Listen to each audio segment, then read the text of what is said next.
السلام علیکم ورحمۃ اللہ وبرکاتہ۔ پاکستان کے شہر دینا سے عثمان صاحب پوچھتے ہیں کہ مسافت قصر کیا ہے اور مسافر جو شرعی مسافر ہے اس کے مختصر احکام کیا ہیں۔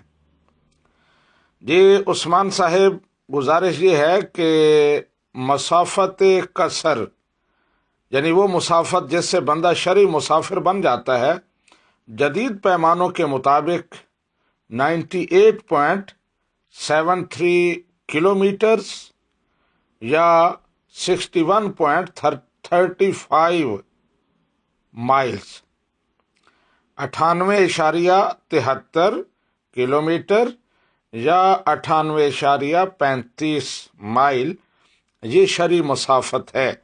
یعنی اگر کوئی شخص اپنے گھر سے اتنا لمبا سفر کرنے کی نیت سے نکلے تو وہ مسافر بن جاتا ہے۔ اب شریعت نے مسافر کو کچھ رعایات دی ہیں۔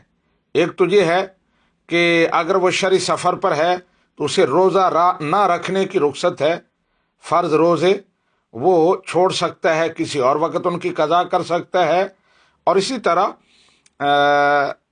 4 رکعت فرض نماز جو ہے اس میں وہ قصر کرے گا، یعنی 2 رکعت فرض پڑے گا۔ روزے میں تو رخصت ہے لیکن نماز میں رخصت نہیں ہے، عزیمت ہے، یعنی قصر کرنا واجب ہے۔ اگر قصر نہیں کرے گا تو واجب کا تارک ہوگا اور گناہ گار ہوگا۔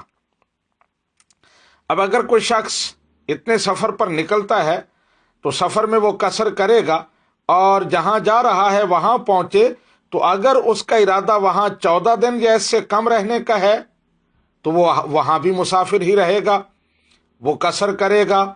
لیکن اگر 15 دن یا اس سے زیادہ رہنے کا وہاں ارادہ ہے تو پھر وہ وہاں مقیم ہو جائے گا، اور جتنی دیر وہاں رہے گا نمازیں مکمل پڑھے گا۔ ایک سوال یہ ہے کہ آغاز قصر کب سے کرے گا؟ تو جب اپنے شہر کی اور بستی کی حدود سے نکل جائے تو وہاں سے قصر شروع ہو جائے گا، اور واپس جب اپنی بستی اور شہر کی حدود میں داخل ہوگا تو پھر وہ مقیم ہو جائے گا اور قصر ختم ہو جائے گا۔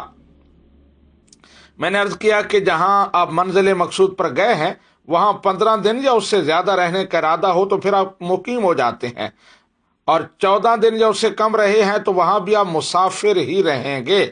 لیکن اگر وہاں آپ امام جو مقیم ہے اس کے پیچھے نماز پڑھتے ہیں تو پھر آپ نے مکمل نماز ہی پڑھنی ہے۔ اور ایک مسئلہ یہ بھی ہے کہ وہ نمازیں جو سفر میں قضا ہوں وہ گھر میں آ کر ان کو پڑھیں تو تب بھی قصر ہی پڑھنی ہے، اور اگر گھر میں مقیم ہے کوئی نماز کسی عذر کی وجہ سے چھوٹ گئی ہے اسے سفر میں قضا کریں تو وہ مکمل ہی قضا کرنی ہے۔ تو یہ چند اہم مسائل تھے جو میں نے عرض کیے۔ اگر مزید وضاحت درکار ہو تو آپ سوال کر سکتے ہیں۔ ھذا ما عندی واللہ اعلم بالصواب۔